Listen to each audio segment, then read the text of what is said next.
On m'a dit que je suis né libre, que nous étions tous nés libres, que l'être humain avait des droits fondamentaux en tant qu'être doué de conscience, des droits inaliénables. Pourtant, chaque jour, ce que nous expérimentons démontre que ces droits ne sont pas appliqués et sont totalement oubliés des hommes à travers le monde. La misère, la famine, la servitude, les guerres et l'autorité. Mais alors, est-ce une vraie loi ? Pourquoi dire d'elle qu'elle est intangible ? Les gouvernements ne respecteraient-ils pas cette loi ? Serait-ce une fraude ? Ou est-ce légitime ? Eh bien non. Aucune de ces réponses n'est la vraie réponse. Il y en a une autre, qui, sans que tu le saches, vibre en toi, car ta vie fut façonnée depuis ta naissance à ne pas te poser cette question et à ne pas en rechercher la réponse. C'est toi, mon frère, qui consent à renoncer à ses droits. C'est toi qui autorise l'autorité à en avoir sur toi, en acceptant de représenter une fiction juridique sans âme que l'on t'a dit être toi, mais qui en fait appartient à l'État, et qui a été fabriqué à partir d'un bout de papier censé prouver ta naissance. Un être, quel qu'il soit, n'a pas à la prouver car il l'est par essence. Ce papier est une action boursière, la garantie d'une dette régie par les lois du commerce, des lois où le temps n'existe que dans les affaires, des lois où nous sommes des navires sans drapeau, où nos enfants sont des marchandises égarées en mer. Nous sommes pour eux des animaux, se déplaçant à quatre pattes, ils nous regardent aboyer dans leur cours. Aujourd'hui, des hommes n'ont plus peur. Ils ont compris que la puissance de leur maître était en fait la leur, et que s'ils récupéraient leur pouvoir, alors il n'y en aurait plus assez pour qu'ils soient usurpés par qui ou quoi que ce soit.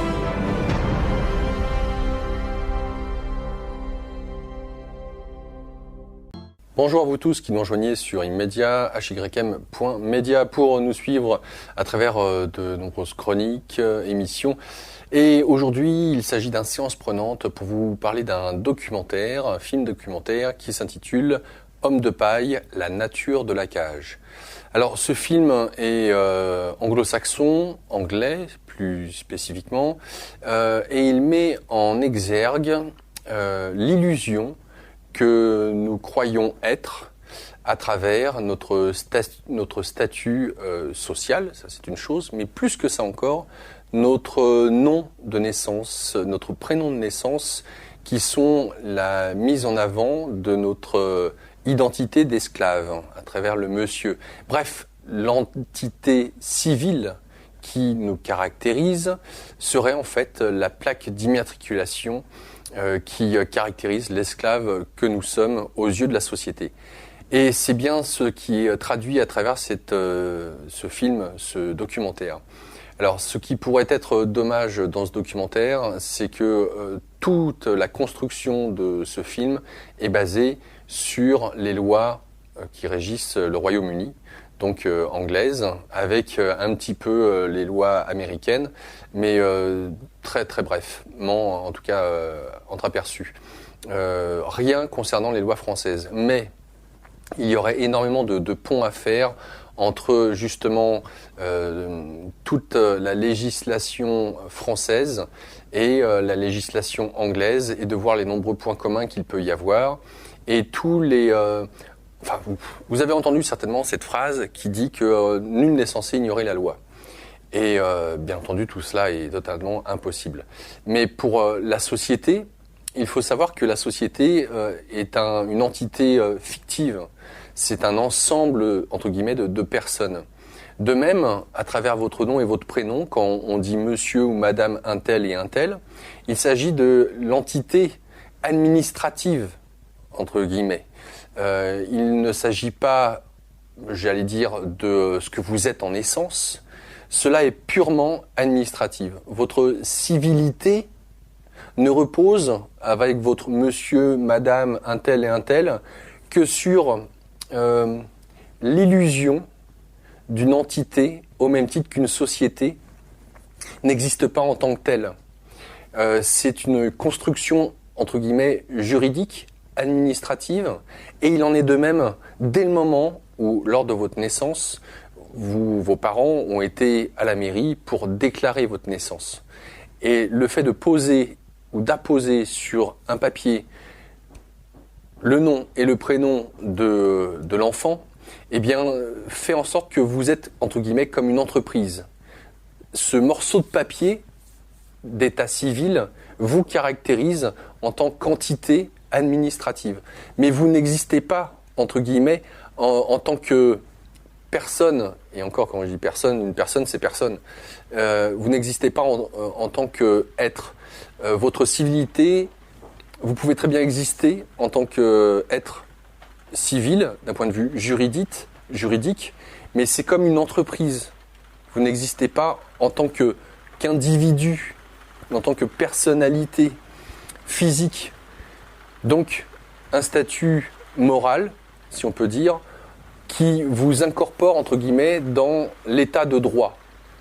Et tout le documentaire met en exergue et en relief la manière dont on peut se défendre aux yeux de la justice, de la police, par rapport au fait d'être, par exemple, éjecté de chez soi par un huissier de justice, lorsque vous êtes arrêté, par rapport aux forces de l'ordre, qui elles-mêmes, sans qu'elles en aient conscience, lorsqu'elles vous abordent dans la rue pour vous demander vos papiers d'identité, stipulent certaines phrases qu'ils ont appris à l'école et qui s'adressent à l'entité juridique que vous êtes censé représenter. Mais dès le moment où vous ne vous adressez pas à eux en déclarant votre identité juridique, vous n'existez pas, entre guillemets, et ils ne peuvent rien contre vous. Alors, en fait, ce documentaire est une mine d'informations pour déjà prendre conscience que l'on est des esclaves, au cas où vous ne le sauriez pas encore, qui s'imaginent exister avec un nom, un prénom, etc., une date de naissance, qui est en fait juste le numéro d'immatriculation de votre numéro d'esclave. C'est tout ce que ça représente. D'ailleurs, nos aïeux, je fais une apartie qui n'a rien à voir avec le film documentaire, mais nos aïeux, quand ils se présentaient de tribu à tribu ou autre, vous donniez votre prénom, fils de un tel, eux-mêmes fils de un tel. Il n'y avait pas de nom de famille. Le nom a été inventé dans ce sens-là, pour nominer l'esclave. Et donc, tout le film documentaire s'appuie sur les lois anglo-saxonnes, anglaises plus spécifiquement, comment ces dernières nous représentent en tant qu'esclaves et comment on peut contourner, ou en tout cas avoir conscience de la loi. Il serait très intéressant que parmi vous, j'ai cru voir ça sur Internet, il y en a qui, s'appuyant sur ce documentaire, fassent le parallèle avec la législation française et de voir comment on peut déjouer nos dettes, les huissiers, la police, etc., en ayant conscience de ce que ça implique. Que finalement, quand la police s'adresse à vous, quand un huissier s'adresse à vous, quand un juge s'adresse à vous, à qui parle-t-il réellement ? Quels sont vos, entre guillemets, vos droits dans le cadre législatif, mais aussi par rapport à l'être humain que vous êtes, en dehors de l'image de l'entité juridique qu'elle représente pour la société. Et la loi fait bien la distinction entre l'être que vous êtes et l'entité juridique que, entre guillemets, pour laquelle vous vous prenez, ou la plupart d'entre nous se prenons à longueur de journée. Et vous verrez peut-être les manières de contourner, ou en tout cas pas contourner la loi, mais en tout cas de la comprendre, et de voir ses implications, et de pouvoir peut-être mieux protester, s'il en est.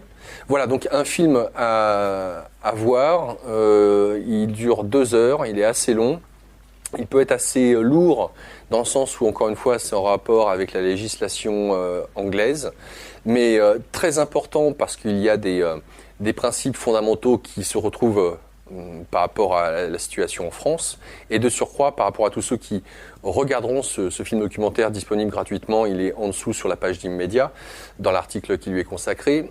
Donc tous ceux qui sont assez férus de ce genre de choses, d'aller fouiller dans la législation française et de voir ce qu'il en est pour nous, et de le faire partager au plus grand nombre, bien entendu, via en me contactant, je serais ravi, et puis de décortiquer ça ensemble.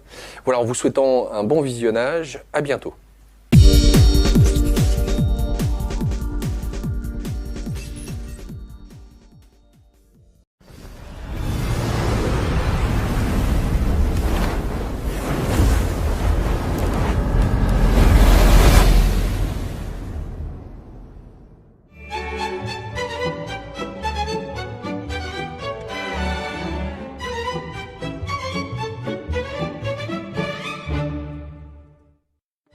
Ah, le gouvernement. Il vous adore et il veut vous protéger. assurez votre bien-être. Il fait même tout pour faciliter le paiement des impôts, contraventions et frais de tribunaux. Comment? Bien, pour le savoir, il vous faut connaître votre homme de paille. Il est né le même jour que vous et vous ressemble. Il a le même nom et il vit dans votre maison, mais vous n'avez jamais su qu'il existait. Vous avez même payé ses impôts et contraventions, mais le pire, c'est qu'il est mort dès le premier jour. De chaque certificat de naissance émerge une personne juridique, ou plutôt une fiction juridique, qui a le même nom, pour vous amener à croire qu'il s'agit de vous. Donc, il y a un vous, humain, et un vous, papier, plus communément appelé un homme de paille. Et quand il vous semble que le langage parlé par les officiels, les juges ou la police est l'anglais, cela n'en est pas, c'est du jargon juridique, employé pour obtenir votre accord sur des contrats verbaux ou écrits, sans même le savoir. Tout provient du Black's Law Dictionary. Par exemple, lorsque la police vous demande « Vous comprenez ?», vous allez dire « Oui ». Mais ce qu'ils disent vraiment est « Acceptez-vous de vous subordonner à notre autorité ?» Oupsie daisy. Vous venez juste d'entériner un contrat verbal avec eux, ces futés agents du gouvernement. Savez-vous qu'à chaque fois que vous enregistrez quelque chose, vous en cédez la propriété à la personne de l'administration? Absolument. À chaque processus d'enregistrement auprès de l'administration, celle-ci considère que cela lui appartient. Vous immatriculez votre voiture? Génial. Maintenant, vous êtes le gardien immatriculé de votre véhicule et le gouvernement peut vous l'enlever si vous ne payez pas vos taxes d'homme de paille. Vous attendez un joli poupon? Ah bien, alors il vous faut signer pour votre petit chéri un certificat de naissance et tout le processus peut recommencer en créant un nouvel homme de paille pour votre nouveau-né. N'est-ce pas génial? Donc quand Junior va grandir, il va pouvoir générer des revenus exactement comme vous. La signature du certificat de naissance représente la déclaration de votre enfant à l'administration et le place ainsi sous la tutelle de l'État. Et si celui-ci n'est pas content de l'éducation que vous lui donnez, il s'arrogera le droit de changer les règles ou de vous en enlever la garde. Pas assez d'école, non déclaré, trop bruyant, et ce sera direction des services sociaux pour les petits. Quand vous recevez une facture, elle concerne votre homme de paille, pas vous. C'est pourquoi les factures, les contraventions et les commandements commencent par monsieur, madame ou mademoiselle. Des fois, votre nom apparaîtra en lettres capitales, comme sur les pierres tombales. Ça, c'est parce que votre homme de paille est mort. Et n'est qu'un stupide morceau de papier imaginé bien avant que vous ne puissiez comprendre, encore moins consentir. Quand vous allez au tribunal, vous représentez votre homme de paille, donc vous, l'être humain, allez supporter des coûts, des taxes, des amendes en son nom. L'humain que vous êtes n'a pas besoin de les payer. Mais vous avez passé un contrat avec le tribunal en acceptant de vous présenter en lieu et place de votre homme de paille, de votre personne juridique, ce qui est exactement ce que le gouvernement attend de vous. Tout cela est un peu confus? Ne vous inquiétez pas, le gouvernement ne veut bien sûr pas que vous le sachiez. Car si vous en étiez conscient, vous arrêteriez de payer ces choses qu'on appelle taxes ou contraventions, car comprenons bien qu'en vous rendant au tribunal, vous représentez votre homme de paille. Mais vous êtes vous, un être de chair et de sang. Votre homme de paille ou personne juridique n'est qu'un bout de papier dont l'existence se matérialise par votre certificat de naissance et vous avez cru que c'était vous.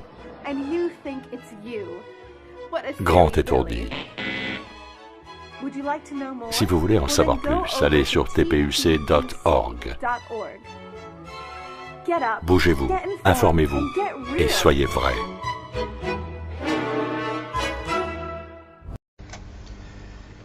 Bonsoir.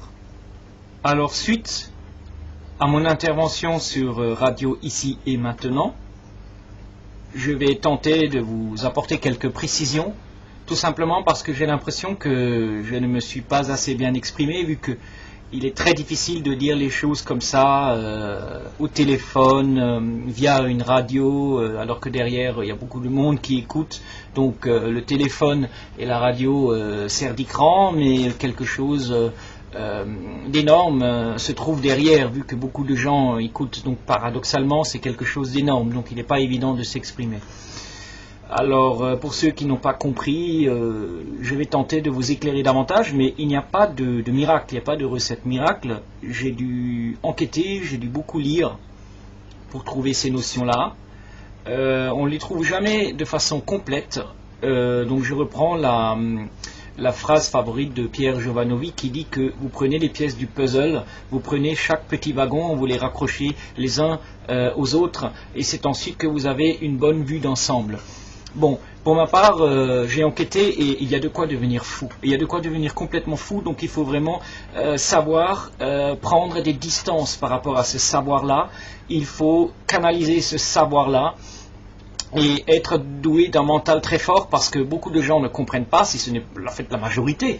Et donc, vous êtes complètement isolé par rapport à ça, d'une part, et d'autre part, c'est que bon, il faut les assumer. Ces propos-là, quand vous les dites, il faut les assumer parce que c'est... vous passez pour un fou, tout simplement, ou pour un illuminé. Et donc ça, c'est comment dire, c'est quelque chose qu'il faut endosser, c'est quelque chose qu'il faut être capable de porter et qu'il faut assumer. Mais j'aime jouer avec les frontières, donc voilà, c'est un exercice qui me convient. Bien. Alors, la notion que j'évoquais, eh bien, c'est l'acte de naissance. Bon, au-delà des banksters, au-delà de la politique et des polémiques ou que sais-je, il y a juste une notion qui est capitale que vous devez connaître. À partir de ça, vous pouvez faire des recherches et vous verrez que ça se tient. Nous sommes dans une prison commerciale, comme dans Matrix, cette fameuse prison qu'on ne peut ni goûter, ni toucher, ni voir, ni sentir. D'accord ? Nous sommes dans une prison commerciale. Comment ça fonctionne ? Il y a deux notions importantes à intégrer. C'est très important. Je n'insisterai jamais assez là-dessus. Il y a la notion de l'être humain qui est souverain, et cet être humain ne peut être jugé par d'autres humains, puisqu'il est la création du grand architecte. Il n'y a que le grand architecte, le processus universel, qui peut juger l'être humain. Par contre, les humains peuvent créer aussi à travers leurs inventions. Et ils ont inventé l'acte de naissance, affilié à un numéro de sécurité sociale. Donc, l'acte de naissance que vous portez est votre prison. Je vais vous dire pourquoi. Parce que à chaque fois que vous achetez quelque chose, une propriété, si vous ouvrez un compte bancaire, lorsque vous vous mariez, lorsque vous achetez une voiture ou quoi que ce soit, tout ce que vous signez et achetez à votre nom, eh bien, vous le perdez. Vous le perdez au moment même où vous croyez l'acquérir, parce que justement, vous le signez à votre nom. Il est très important de comprendre que l'acte de naissance appartient au gouvernement. C'est la propriété du gouvernement. Donc, quand vous signez quelque chose à votre nom, eh bien, vous le perdez. Vous n'avez que le droit équitable. D'accord ? Pardon, le droit équitable, excusez-moi. Vous n'avez que le droit équitable. Mais vous n'avez pas le droit à la possession. Vous êtes propriétaire, mais pas possédant. Pourquoi ? Parce que le nom qui figure sur l'acte de propriété que j'ai ici, voilà, alors j'ai enquêté, je suis allé voir mon notaire, lui il a carrément pété une pile. Donc c'est la preuve que j'ai mis le doigt sur quelque chose de sensible. Je suis allé le voir avec ici mon dossier, l'acte de propriété de mon appartement locatif. Je vais d'ailleurs le revendre parce que c'est pas la peine. Il y a marqué dessus mon nom en majuscule et mon prénom en majuscule. C'est comme ça qu'ils identifient le propriétaire. Et ce nom et ce prénom qui se trouvent sur cet acte de propriété se trouvent où ? Eh bien, il se trouve inscrit sur l'acte de naissance original possédé par l'État. Et c'est ça, il faut différencier l'être humain intègre et mon âme, que je suis vraiment, et mon nom, qui est la propriété du gouvernement, qui est la personne juridique. On ne peut pas saisir et juger un être humain. Par contre, on peut saisir une raison sociale, on peut saisir une personne juridique, parce que c'est une corporation, une entreprise, associée à un numéro de sécurité sociale. Donc ce qui est très grave, c'est que quand vous achetez une propriété, non seulement vous n'êtes pas possédant, mais en plus, ça va être utilisé comme collatéral par rapport au paiement de la dette qui ne cesse de s'alourdir. Et dans ce livre qu'il faut acheter absolument, c'est bien expliqué, qui s'appelle Bankster, Alors, je vais rechercher dans mes liens et je vais à nouveau, parce que j'ai déjà fait la publicité pour ce livre, je vais mettre à nouveau le lien sous cette présente vidéo, mais peut-être un peu plus tard parce qu'il me faut rechercher dans tous mes, dans tout mon listing là, dans tous mes listings, donc c'est pas toujours évident à trouver tout de suite. Donc voilà, c'est écrit dans Bankster, c'est bien expliqué comment est créée la monnaie fiduciaire, comment on nous entube avec l'acte de naissance, en nous faisant croire que c'est nous, alors qu'en fait c'est la propriété de l'État. Et voilà, donc ça c'est la notion la plus importante à connaître. Ensuite, par rapport à mon, mon notaire, mon appartement, je suis allé voir mon notaire, je lui ai demandé, écoutez, excusez-moi, il y a une couille là-dedans, je ne suis pas propriétaire, j'ai pas tous les droits sur cet appartement, j'ai le droit de le revendre, j'ai le droit de le refaire à l'intérieur à mon goût, j'ai le droit de le louer, j'ai le droit d'y vivre et d'y faire à peu près ce que je veux, d'accord. Mais je ne suis pas possédant parce qu'il y a mon nom dessus.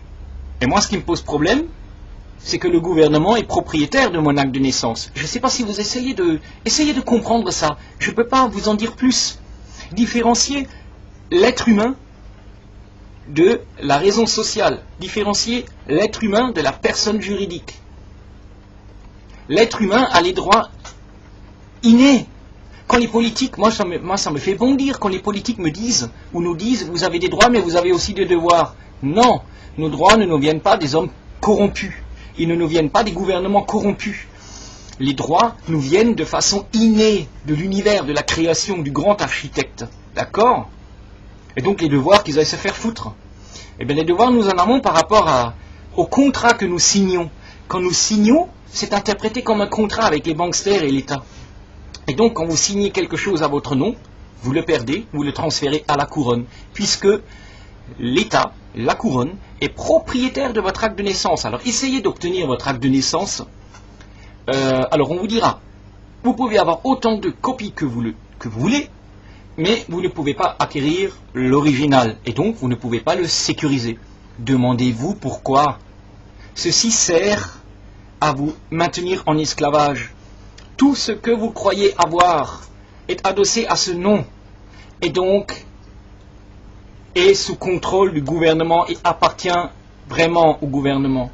Par contre, par exemple, quand vous achetez, je ne sais pas moi, des pièces d'or, des pièces d'argent, en anonyme par exemple, avec du liquide où il n'y a aucune trace, là c'est l'être humain qui achète. Parce que là on ne peut pas vous le saisir, c'est pas sous contrôle. Comprenez-vous la subtilité entre la personne juridique et l'être humain ? Voilà, c'est à peu près tout ce que j'ai à dire. Je crois qu'il faut prendre du recul par rapport à ça. Donc moi je vous invite à lire Bankster. Je vous invite à questionner aussi votre notaire. Vous allez voir qu'il va péter une pile parce que le mien il a commencé à rougir. Hein. Il est devenu tout rouge direct et il a commencé à tenter de contourner avec tout un jargon professionnel cette question de l'acte de naissance. D'accord ? Et il est devenu tellement fébrile et nerveux qu'il en a perdu la boule et il m'a viré au bout de 10 minutes. Il m'a pris par le bras et il a dit bon nous avons fini et il m'a mis dehors. Donc c'est dire que j'ai touché un nerf sensible mais il ne veut pas le dire parce qu'il a un privilège avec sa profession à 2 francs. Pour ça il ne veut surtout pas le dire. Cette arnaque le fait vivre. C'est tout. Voilà. Donc moi je vais me débarrasser de ça et une voiture à mon nom, bon, je m'en fous. Le compte bancaire à mon nom, je m'en fous parce que quand l'argent est viré, moi je le sors de toute manière. Hein. Bon, bref, je suis toujours sous contrôle comme tous, hein, mais le moins possible. Voilà, donc essayez de prendre du recul par rapport à ça. Ensuite, moi je vous invite à vous abonner au Liesi. Alors ça, c'est extraordinaire.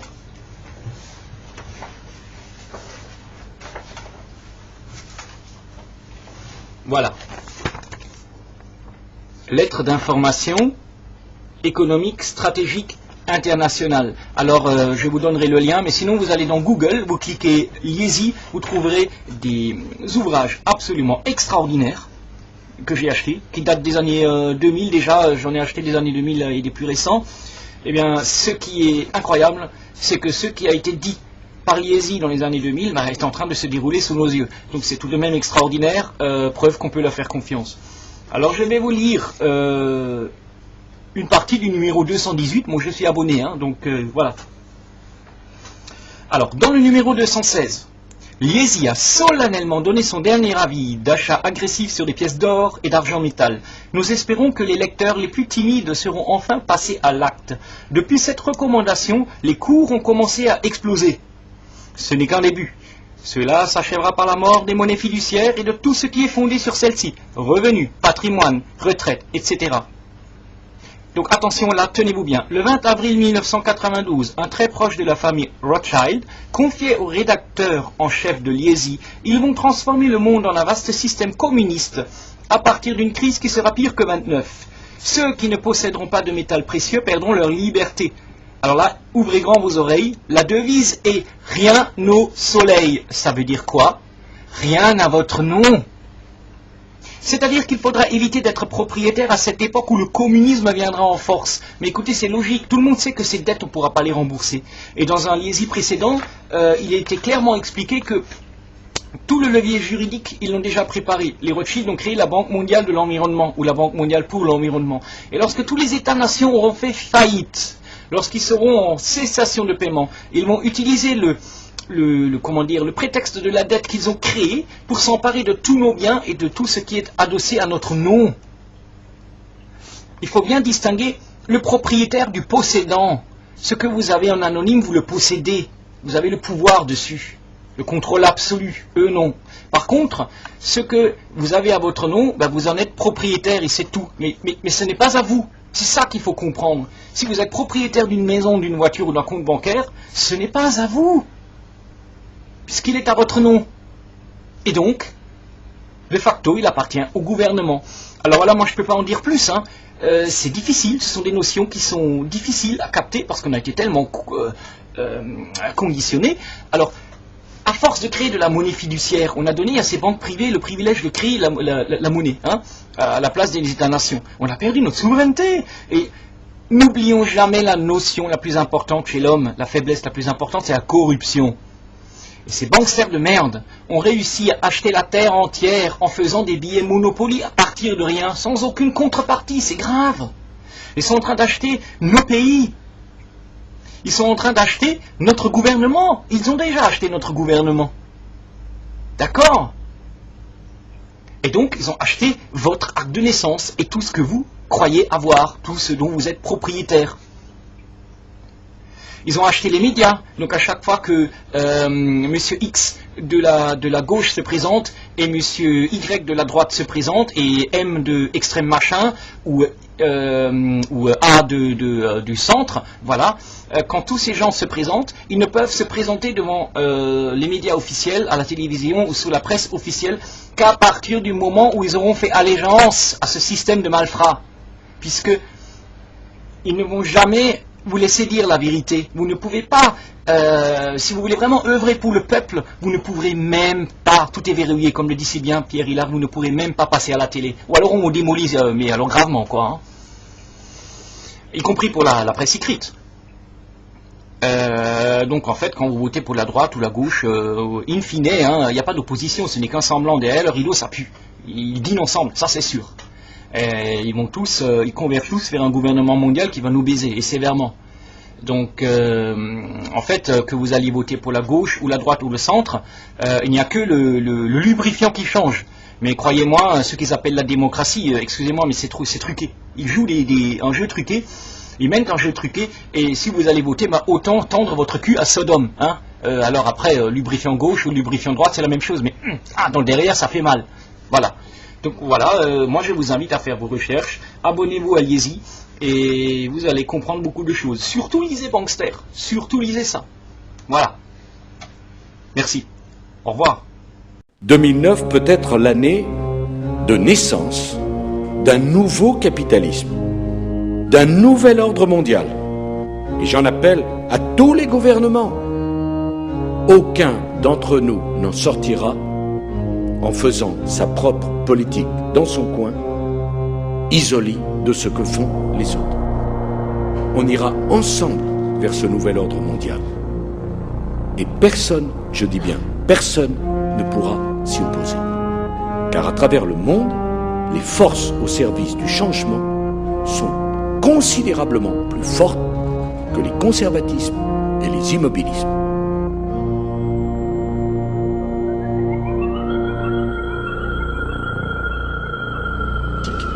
Cette crise marquera sans doute pour l'histoire le commencement véritable du XXIe siècle.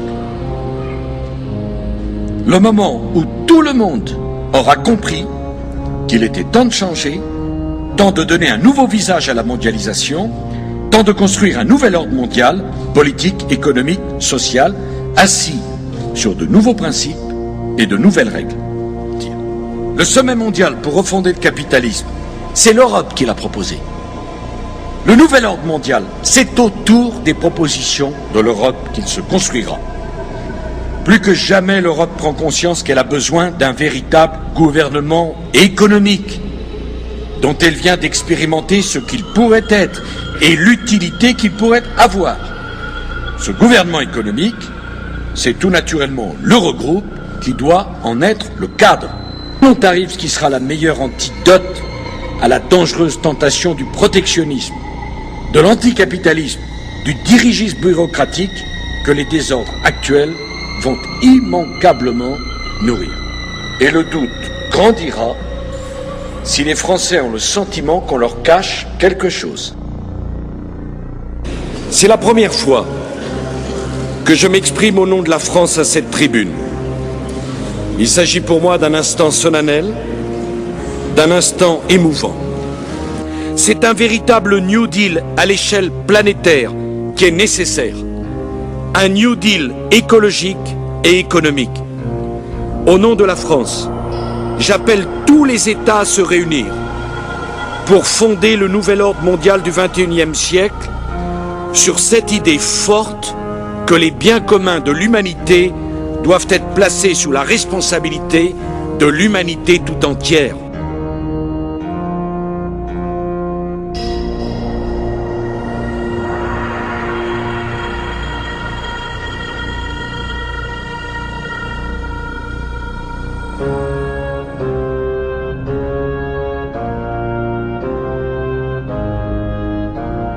Et personne, je dis bien, personne ne pourra s'y opposer.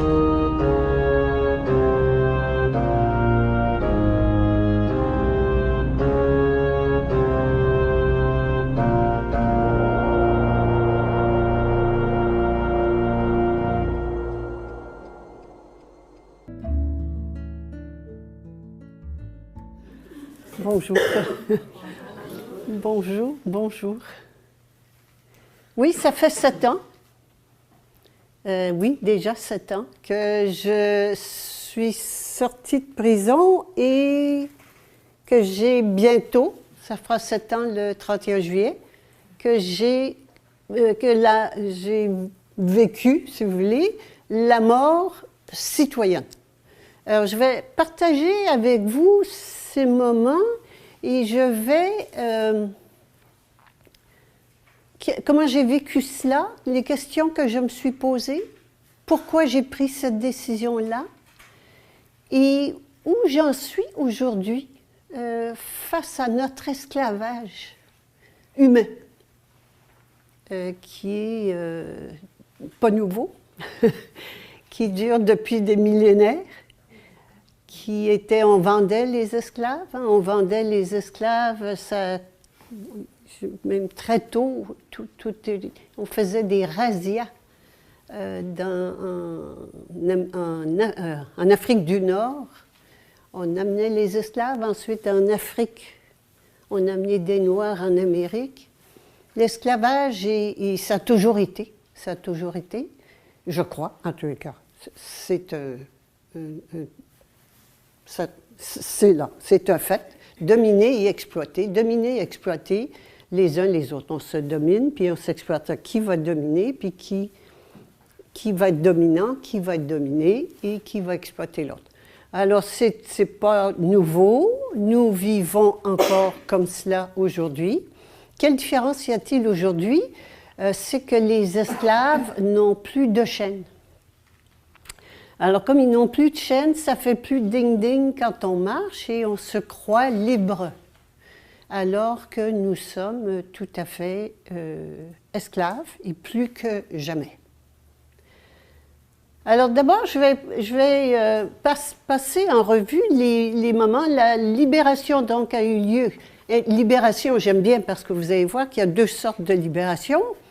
Les esclaves étaient toujours libérés par leur maître. Un bon esclave était libéré par son maître.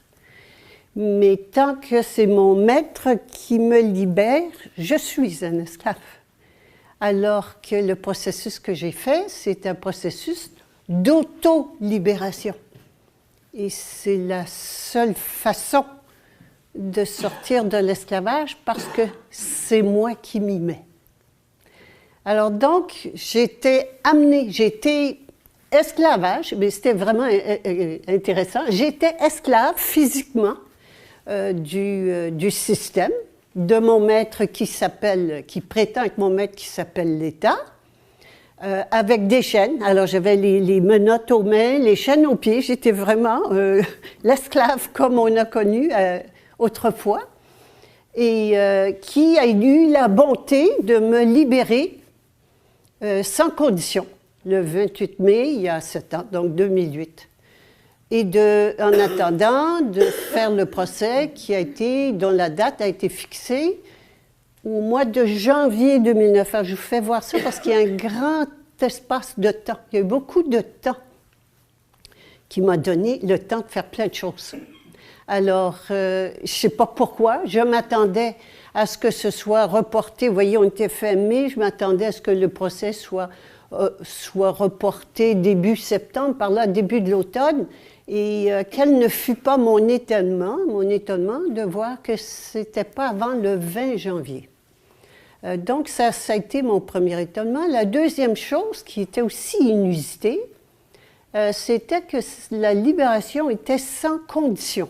Alors, c'était un bon juge, magnanime, et je lui ai demandé de me libérer sans condition, parce que s'il y a des conditions, il faut que je signe, comme quoi j'accepte les conditions, et si je ne signe pas, je repars en prison, comme ça a été le cas la première fois, c'est que j'avais refusé d'endosser. Et quand j'endosse, quand je signe pour la personne qui doit payer l'impôt, parce que c'était produire des rapports d'impôt, plutôt, c'était ça dont il s'agissait. Si je signe, j'endosse cette personne-là. Or, cette personne-là n'est pas moi, c'est une personne qui porte mon nom et qui appartient à l'État et qui a été constituée, qui a été créée au moment de ma naissance. Mes parents m'ont appelée Guylaine, Marie-Eva-Sophie Guylaine Lanctot, et ça c'est l'acte de naissance qui a été envoyé à l'État, et l'État a constitué un document, une personne qu'on appelle une personne morale, donc une deuxième personne qui porte le même nom, Lanctot Guylaine mais avec des lettres majuscules, qui leur appartient. Donc, mais pour que cette personne-là, parce qu'elle ne travaille pas, c'est un papier, c'est un document, ça n'existe pas. Pour que cette personne-là puisse payer, il faut que celle qui travaille, qui est la personne qui est en chair et en os, il faut qu'elle signe comme quoi elle endosse la personne. Alors, je savais cela et je n'ai pas donc endossé. Et comme je ne me présentais pas parce que je disais toujours « c'est pas moi », il ne s'agit pas de moi. J'ai demandé la première fois, on vient en juillet de l'année précédente, j'avais demandé au juge de qui il s'agissait, de la personne réelle en chair et en os, ou de la personne légale, morale, qui est un bout de papier. Et le juge avait refusé de me répondre, parce que les juges savent la différence, les avocats ne savent pas la différence. Donc, je vais partir de cette phrase « Je ne suis pas une esclave ». Qu'est-ce que ça veut dire? Bien, on va passer en revue, je vous en ai parlé un petit peu, mais je vais aller de façon un peu plus détaillée dans l'esclavage. L'être humain est ignorant et inconscient, les deux, de son identité. Et donc, il est un esclave, comme je vous ai expliqué tout à l'heure, il pense qu'il est libre et qu'il vit dans un pays libre. Il n'est ni un ni l'autre. Et un citoyen, par définition, c'est un esclave.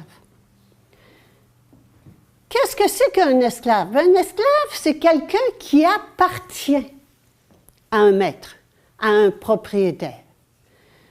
Un propriétaire, qu'est-ce que c'est que la propriété? La propriété est un droit. Et là, je vous donne des définitions de dictionnaire. Hein? La propriété est un droit exclusif.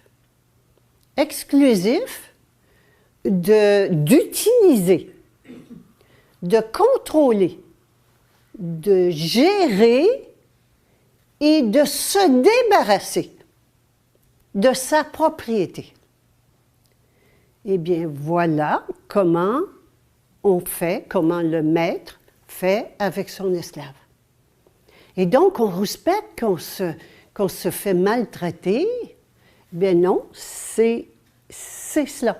Et donc, il y a un gars qui dernièrement faisait, j'ai vu une vidéo, puis lui, il disait « Who owns you makes the law ». Celui qui te possède, à qui tu appartiens, fait la loi. Donc la loi, parce que quand on remonte, mais qui fait la loi? Celui qui fait la loi, c'est celui qui m'appartient, auquel je dois obéir. Celui pas qui m'appartient, auquel j'appartiens, et donc je dois lui obéir. Il y avait un professeur de droit aux États-Unis, il est peut-être encore vivant, mais qui disait, il commençait son cours comme ça. « T'appartiens-tu? » Et aux élèves qui répondaient « oui », à ce moment-là, il rétorquait « alors comment se fait-il? Pourquoi laisses-tu l'État s'occuper, te mener, te contrôler dans ta vie et tes biens? Contrôler ta vie et tes biens. Comment se fait que tu tolères ça? » Et si l'élève répondait « non, je ne m'appartiens pas », il lui posait la question « alors pourquoi? Comment se fait-il que tu t'insurges contre la façon dont l'État te traite? » Alors, et donc, c'est intéressant parce que ça soulève la question, en fait, la question suivante, qui est mon maître? Qui est mon maître? Les Grecs disaient « l'homme est le bétail des dieux ». C'est pas très excitant, mais encore là, il commence à être temps qu'on se réveille. Alors, nous sommes des animaux. Vous avez dit, ben, attends, je ne suis pas comme Crocus, hein, mon chat, c'est un cran de plus. Oui, nous sommes des animaux pensants. Nous avons donc la pensée, le mental, en plus de l'animal, plus développé en tous les cas, mais nous avons surtout l'être humain a quelque chose de plus que des animaux pensants, parce que si on parle d'animal pensant, on rentre toute la catégorie des extraterrestres, de tout ce qui n'est pas être humain vivant sur la planète. Mais l'être humain a quelque chose. En plus, c'est qu'il a le libre arbitre. Le libre arbitre, c'est très intéressant. L'expression anglaise, la traduction anglaise, c'est free will, la liberté de volonté. Ça ne veut pas dire, le libre arbitre, que je peux faire ce que je veux, n'importe quand, n'importe comment, n'importe où. Non, ça veut dire la liberté de volonté. Qu'est-ce que la volonté? La volonté, c'est celle qui dirige, la volonté directrice. Et donc, le libre arbitre, ça veut dire que j'ai le choix de mon maître. Et je vous rappelle ici, j'en ai déjà parlé, mais je fais un rappel, que le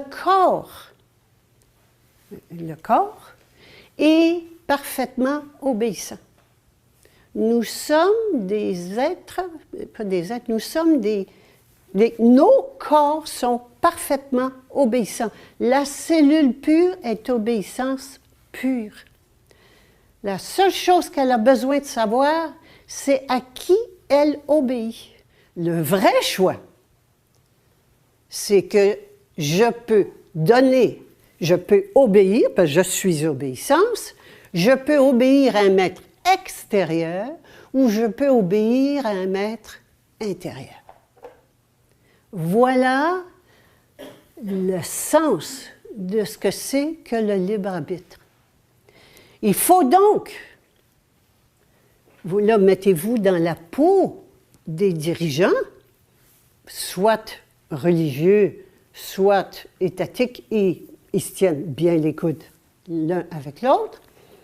Il ne faut surtout pas que le mouton, l'esclave, prenne conscience ou décide d'obéir à un maître intérieur qui est son âme souveraine. Et à ce moment-là, il obéit à quoi? À la voix de son âme, à sa conscience. Alors, voyez-vous le dilemme qu'on vit et avec lequel, dont on a parlé tout à l'heure, est-ce que j'obéis à ma conscience ou j'obéis aux lois?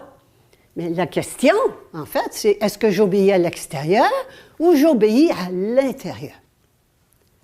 Et c'est ceux qui se mettent à obéir à l'intérieur, ils en vont en prison, parce que c'est pas tolérable. Et si on se met à obéir à l'intérieur, à notre âme, eh bien c'est fini, c'en est fini de l'État, c'en est fini des religions. Aujourd'hui, nous vivons un moment exceptionnel qui consiste, en tant qu'humanité, au passage du gouvernement de l'intelligence, donc gouvernement extérieur, au gouvernement de la conscience, qui est le gouvernement intérieur. Parce que ce qu'on vit en tant qu'individu se manifeste au niveau de la société. Nous sommes en pleine, oui, nous sommes en plein apocalypse. Le mot apocalypse veut dire mise à nu, dévoilement.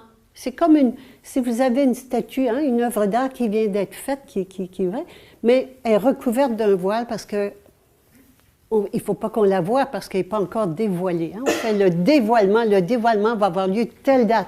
Mais entre-temps, tout ce qu'on a, c'est un voile, une chape par-dessus, et on ne voit pas la réalité. Et le jour du dévoilement, on enlève le voile, et qu'est-ce qui apparaît? La réalité, l'œuvre d'art. Bien, c'est ça qu'on est en train de vivre. Et donc, qu'est-ce qui est en train de... On est en train d'enlever des morceaux de voile du mensonge dans lequel on vit, de l'illusion dans laquelle on vit. Et que plus on en enlève, plus se manifeste la vérité, apparaît la vérité de qui nous sommes. Donc nous sommes en plein dedans. Est-ce qu'on va avoir des catastrophes épouvantables? On va avoir ce que nous allons créer. Nous sommes créatrices. Inconscientes ou conscientes, nous sommes des créatrices. Nous allons créer ce qu'il nous faut pour évoluer, pour nous transformer. Notre destin est entre nos mains et dans notre conscience. Et nous pouvons vivre des catastrophes absolument incroyables. Nous pouvons nous créer cela. Et nous allons créer ce que ça nous prend pour évoluer. Le poisson, quand il était dans son trou d'eau, dans son petit lac, sa petite mare, ça allait bien. Il a fallu que le poisson se retrouve sans eau. Et les plus courageux ont fait quoi? Ils sont sortis, puis ils sont débattus. Et qu'est-ce qui est arrivé? Les poumons se sont manifestés. Et ils ont commencé à respirer par les poumons. Et ça fait des amphibiens. Bien, nous sommes dans une crise semblable à ça. C'est une crise évolutive extrêmement importante, où nous sommes en train de passer de l'inconscience du mouton qui a toujours donné son pouvoir à l'extérieur avec toutes les guerres, la souffrance, la bataille. Ça a toujours été, depuis le début de l'humanité. On est en train de passer de cela à des gens qui sont conscients de qui ils sont, qui ne se battent plus, qui permettent à leur être réel, qui est amour infini, d'émerger, et où la paix va régner. Alors c'est un moment extraordinaire, mais encore faut-il que nous décidions de le faire. Et ce qui émerge, quand on enlève les plures de mensonges, ce qui émerge, c'est la vérité. La vérité de qui je suis. Je vous mets en garde contre 2 pièges. 2 pièges, un piège à carotte, puis un piège à bâton, qui sont pour les moutons noirs. Les moutons blancs, ils vont dire oui. Fatiguez-vous pas, ils vont dire oui, puis merci à part ça. Ils vont penser que c'est une faveur, et ils vont dire oui, merci. Hein? Mais les moutons noirs, on va les mettre, on va les tenter. Et il y a une grosse tentation aux moutons noirs en ce moment, qui s'appelle le revenu de base, ou revenu d'existence. Le mouton noir en a marre d'être un esclave qui travaille comme un fou, et le revenu d'existence, on lui promet le revenu d'existence, c'est-à-dire qu'il va avoir un salaire de base sans avoir à travailler. Et ça, c'est l'esclavage définitif pour toujours.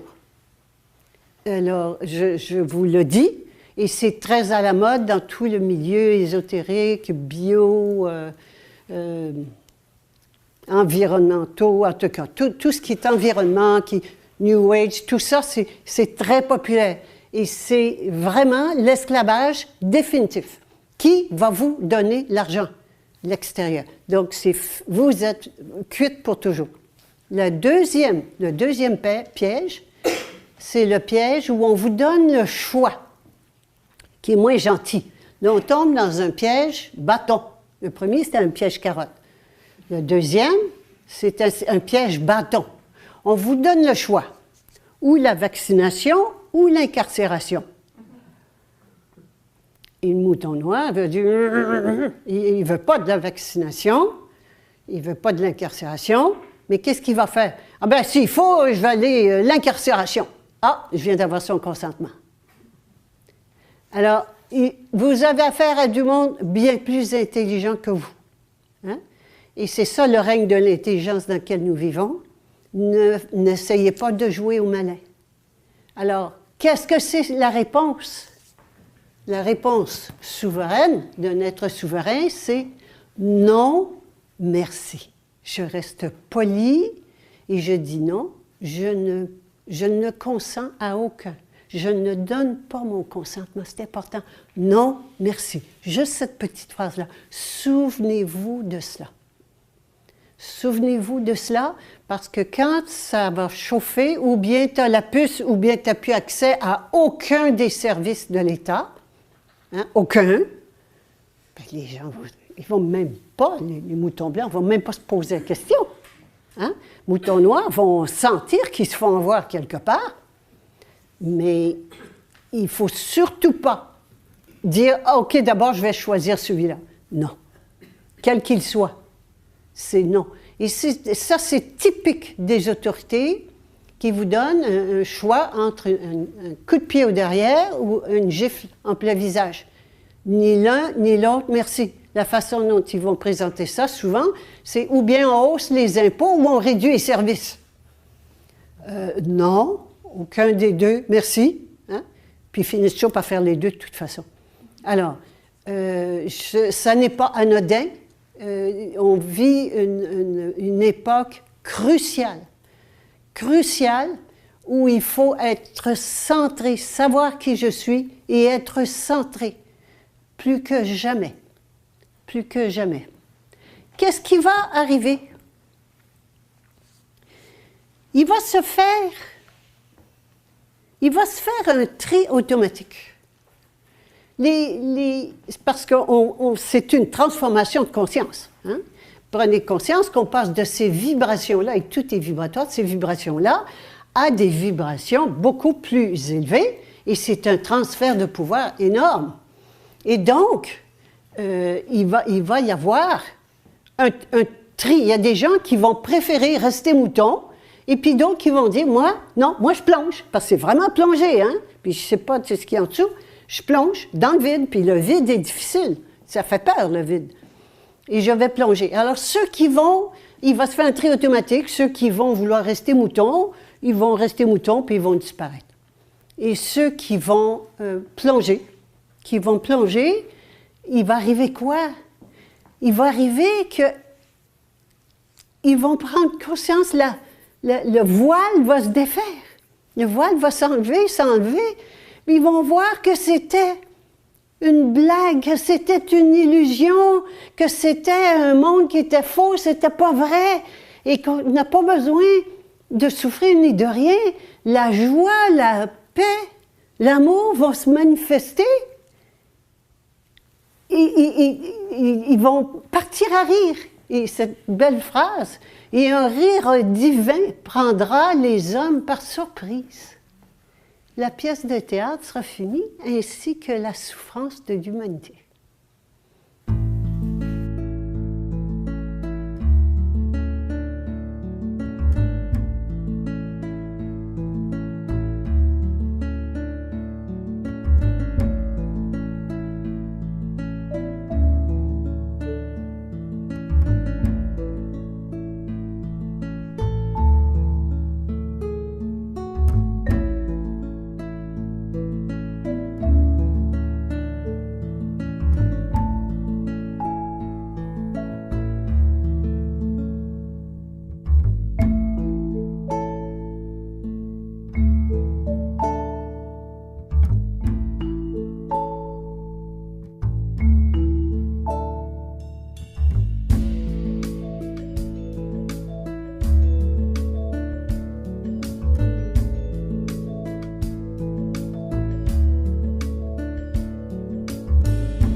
Sit down, please, sir. Just Keith. Pardon? Just Keith. Just Whit? Keith. I'm here to correct a mistake by the clerk. Well, first of all, The court has made a mistake. are you Wilford Keith Thompson? No, that's not what I normally go by, no. I see the information. Fictitious entity in terms of person legally speaking, so. I've tried to clarify this a few times, but apparently the level of the topic. So your name is Keith Thompson? My name is Keith, that's all. Nothing more, nothing less. You don't have a last name, sir? I have a family name, clan name, but that's irrelevant today. So you are not Wilford Keith Thompson? Okay, one more time on and for the record, I am Keith. Nothing more. And sit down, sir. I'm looking for a Wilford Keith Thompson. Please sit down, sir. Actually, Please sit down, sir. sorry. Can't do that. I served into the court this morning. Sir, I'm looking for a Wilford Keith Thompson. You are not that This is person. Sit down, sir. Bailiff, Please remove this gentleman from the courtroom. Thank you. That's the person you're looking for. Please, Sir, that is the person. I'm trying to remedy things. Touch me and you will be tried. I'm a peace officer. You want to dishonor a court official? The defendant's on the bailiff's desk.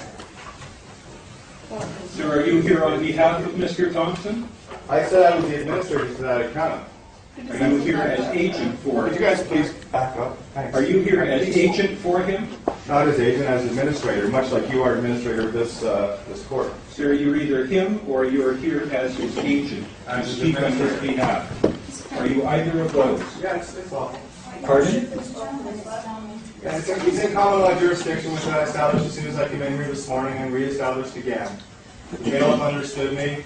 This other bailiff, wherever she went, she understood me as well. And this gentleman doesn't like We're talking. going to take a recess. Thank you. Thank you. All rise.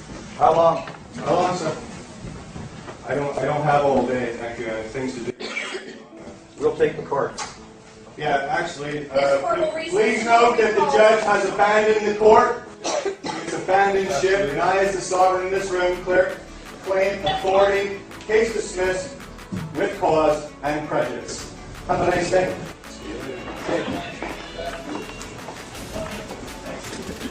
Let's see what it's time.